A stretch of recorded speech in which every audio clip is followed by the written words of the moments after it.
Hello, I'm Angus Barbary.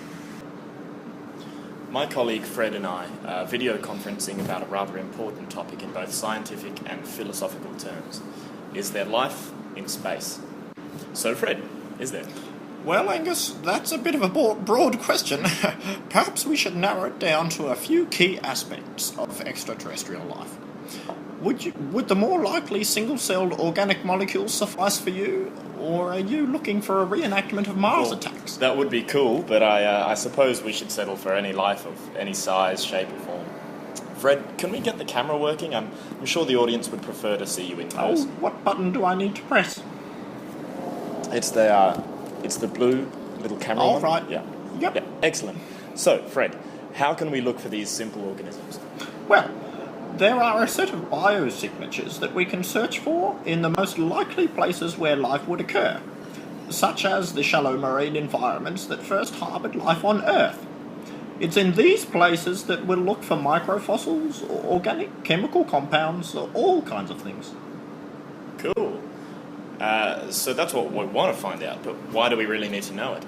Well, to my thinking, there are two reasons.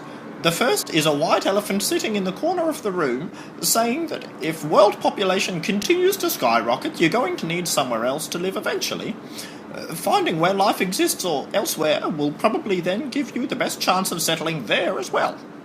The second is that since your consciousness as a species has expanded to outside your own planet and solar system, you're naturally curious of these new surroundings. Sorry to call you out here, Fred, but that got pretty deep pretty quickly. I'm a sock puppet, and people find it easier to accept my values and opinions because they're not threatened. Could you touch on those 2 points again, please? Not a problem. I'll slow right down for you. I'm saying that as a globally connected society, you will want to expand your territory. To do this, you need to find places with the most hospitable conditions, where less money will be spent combating harsh environments. A great indicator of this would be finding pre-existing life itself.